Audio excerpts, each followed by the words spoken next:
ये हिंदुस्तान उत्तर कोरिया होने जा रहा है और किम जैसा शासन हो जाएगा। तो इनका प्लान तो यही है कि हम तानाशाह बन के बैठ जाएं। 400 पार आएंगे। मीडिया वाले खाली प्रचार करते हैं 400 पार तो डीजल का रेट होगा, पेट्रोल का रेट होगा, ये उम्मीद रखो। का जो परिवार है 140 करोड़ आबादी नहीं है, इनका परिवार तो जो सरमादार लोग हैं, बड़े सेठ हैं, वो इनका परिवार। की जो इलेक्शन है इसमें संसद में, पार्लियामेंट में कौन लोग मतलब चुन के भेजे? मोदी जी के चेहरे में चौधरी चरण सिंह दिखना शुरू हो गए, ये तो बहुत ही अजीब बात है। आपको क्यों नहीं दिख रहे हैं? नहीं, हमें जब दिखेंगे सारे किसानों की समस्याओं का समाधान हो जाए। ये तो बिल्कुल तानाशाही हो गई। और राकेश टिकैत ने जैसा कहा है कि ये हिंदुस्तान उत्तर कोरिया होने जा रहा है और किम जैसा शासन हो जाएगा। तो इनका प्लान तो यही है कि हम तानाशाह बन के बैठ जाएं और सब जनता का शोषण। बहुत बड़ी बात है, तानाशाह शब्द यूज कर रहे हैं आप। नहीं, बिल्कुल क्लियर है। ये तो ऐसा है, आज इस देश में सीधे साधे भोले भाले किसान नहीं है। अब 10-20 साल से, 30 साल से, 50 साल से इस देश में पढ़ा लिखा किसान है, सारी बात को समझते हैं, क्या भला है क्या बुरा है। ये किसानों का बहुत बड़ा शोषण ये सरकार कर रही है। किसान भारी नुकसान में है। एमएसपी पे कानून बनाए, किसानों के कर्ज माफ करें और जो किसानों के प्रति इनकी गलत नीतियां बनी हुई हैं उनमें उनका समाधान करें। एक सबसे सरकार बातचीत तो कर रही है, जो शंभू बॉर्डर पे किसान बैठे हैं, लगातार कई दौर की बातचीत हो गई है। बात ही बात करते हैं। बात तो इसमें 2 या 3 जो नेता हैं, बड़े नेता हैं, जब तक वो कुछ नहीं बोलेंगे तब तक किसानों की किसी बात का समाधान होना ही नहीं है। और इस देश में आज सबसे बड़ी समस्या एक बनी है कि आवारा पशु इतने हो गए। किसान जो खेत में फसल पैदा करता है, 10-10, 20-20, 50-50 हर गांव में आवारा पशु हैं, सारी फसल नष्ट हो रही है। सबसे बड़ा नुकसान इसका हो रहा है। भारत रत्न दिया है किसान के बड़े बड़े नेताओं को, स्वामीनाथन जी हो या चौधरी चरण सिंह जी हो। नहीं, चौधरी चरण सिंह सम्मान तो दिया है ना, किसान हितैषी थे। भारतवर्ष का किसान उनका सम्मान करता है, भारत रत्न दिया है, ये बहुत पहले से ही मिल जाना चाहिए था। आज अगर दिया है तो उनकी जो नीतियां बनी हुई हैं उन पर भी तो अमल होना चाहिए। जो उनकी सोच थी, वो कहते थे कि जब गांव का विकास होगा, किसान का विकास होगा, तभी देश का विकास। किसानों के नेता जयंत चौधरी तो बीजेपी के साथ हैं, उन्हें किसानों के नेता जयंत चौधरी, उनकी अपनी सोच है। उन्हें अच्छा लगा कि चौधरी चरण सिंह को भारत रत्न मिल गया, मेरे दादाजी को भारत रत्न मिल गया, तो बहुत बड़ा काम हो गया। और उन्हें मोदी जी के चेहरे में चौधरी चरण सिंह दिखना शुरू हो गए, ये तो बहुत ही अजीब बात है। तो आपको क्यों नहीं दिख रहे हैं? नहीं, हमें जब दिखेंगे सारे किसानों की समस्याओं का समाधान हो जाए, हमें भी दिखना शुरू हो जाएंगे। और किसानों का जब तक गला कटता रहेगा, जब तक किसान को तो चौधरी चरण सिंह मोदी के चेहरे में दिखाई कहीं देंगे। मोदी जी के चेहरे में अगर जयंत चौधरी को चौधरी चरण सिंह जी नजर आते हैं तो आप लोगों को क्यों नहीं आते? हम पंजाब से हैं। बड़ा ये है, ऐसे आइए, थोड़ा आगे आइए। कुछ लोगों को, कुछ सियासतदानों को बीजेपी के पास इसने लूट का इतना पैसा इकट्ठा कर लिया है। जो अडानी ग्रुप है, जो भी इंडस्ट्री ग्रुप है, क्योंकि उसकी जो पार्टी है उसकी हर हिले मदद करता है। इतना पैसा इकट्ठा कर लिया है कि वो जिसको दे उसको यह कभी आपको उम्र भर की कमाई ये दे दी है आपकी पुश्तों को। आपको उसमें कुछ लोगों की ज़मीर है वो मर जाती है, वो उसके उस बातों में आके उधर चले जाते हैं। जो ज़मीर वाले आदमी है, ये सारी संख्या ज़मीर वाले आदमियों की है।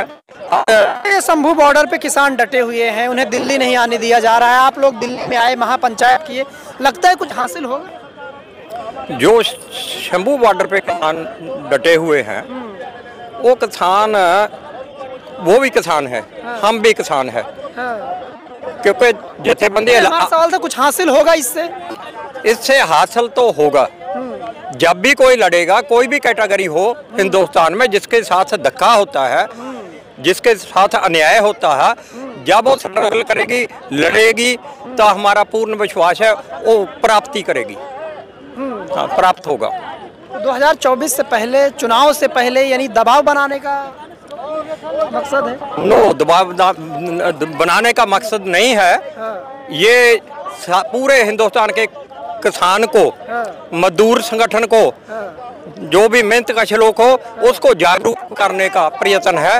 और ये भी प्रयत्न है 2024 के जो इलेक्शन है, इसमें संसद में, पार्लियामेंट में कौन लोग मतलब चुन के भेजने हैं?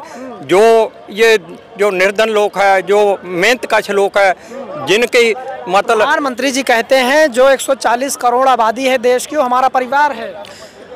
अगर तुम्हारा प्रधानमंत्री का परिवार है 100, ये बातों में परिवार है, पर परिवार है, तो ये लद्दाख नहीं है क्या? लद्दाख में अनशन पे बैठे हैं सारे, और दूसरी स्टेट में है आदिवासी है, उनको हक में तो जो सरमाएदार पार्टियां हैं, बड़ी उद्योगपति है, उनको उसका जल जंगल जमीन सारा खोया, उसे छीना जा रहा है। परिवार नहीं है क्या 140 करोड़ आबादी? ये मोदी जी का जो परिवार है 140 करोड़ आबादी नहीं है। इनका परिवार तो जो सरमादार लोग हैं, बड़े सेठ हैं, वो इनका परिवार है। और बिल्कुल सीधी सी बात है, इन्होंने सारे देश से देखो ऐसा करा, एक मशीन लगाई डीजल और पेट्रोल के रेट की, जो 50-60 रुपए में, 40 रुपए में तेल मिलता था, वो 100 रुपए 120 रुपए कर दिया। उससे जो है एक मशीन ने वो सारा जूस पूरे देश का खींच लिया, सारा रुपया इकट्ठा हो गया और वो अपने दोस्तों के हवाले कर दिया। तो परिवार तो वो दोस्त हैं जिनके हवाले पूरे देश की दौलत ही हो रही है। मोदी जी की गारंटी पर विश्वास कर रही है, ऐसा दावा है? नहीं, ऐसा तो है ही नहीं। ये तो मीडिया 400 पार आएंगे, मीडिया वाले खाली प्रचार करते हैं। 400 पार तो डीजल का रेट होगा, पेट्रोल का रेट होगा, ये उम्मीद रखो अगर ये बने रहे। और ये 47 तक का तो मिशन लेके चल रहे हैं। ये हो सकता है जब राम नाम लेके चल रहे हैं, तो जब पूजा करने जाएंगे तो भगवान राम से यूँ कहेंगे कि 47 के बाद भी 100 साल मेरी उम्र और बढ़ा दे। ऐसी उम्मीद लग रही है हमें। 100-150 साल तक ये आदमी इस देश का 47 तक विकसित राष्ट्र बनाने का लक्ष्य। हाँ बिल्कुल, ये तो सपना है कि 47 तक तो हमारी ये योजनाएं रहेंगी और 100 साल उम्र और बढ़वा लेंगे तो पूरे देश को किसान साथ देंगे, पूरे देश को बड़े सरमाएदारों के हवाले कर देंगे। और ये देश जो है भुखमरी के कगार पर खड़ा हो जाएगा। सबका साथ सबका विकास है ही नहीं। क्या नहीं? किसान का तो है ही नहीं कहीं से कहीं तक। आपके खाते में पैसे नहीं आते क्या? हमारे खाते में कितने पैसे आते हैं? हमारे खाते में आएंगे 2000 रुपए और डीजल पेट्रोल से हमारे खाते से निकल जाएंगे 20,000 रुपए। हमारी लागत जो है 10 गुना बढ़ी है और हमें उसका लाभ मिलता नहीं है। पहले जो हमारी जिनसों का रेट था उसका अनुपात में अगर हम हिसाब लगाएं तो डीजल का रेट पहले हमने 35 पैसे लीटर वो खरीदा है। 35 पैसे केवल। आपको जो है विश्वास नहीं होगा कि ये 35 पैसे बोल रहे हैं या 35 रुपए बोल रहे हैं। 35 पैसे लीटर मैंने खरीदा। आज कितना है? 100 रुपए लीटर है। कितना बढ़ा? 300 गुना बढ़ा। 300 गुना जो हमारे काम में आने वाली चीज है, डीजल है, उसका रेट बढ़ा और हमारी जिनसों का रेट बढ़ा केवल 20 रुपए। तो कितने बड़े नुकसान में किसान चला गया, इसे कोई देखने वाला नहीं है।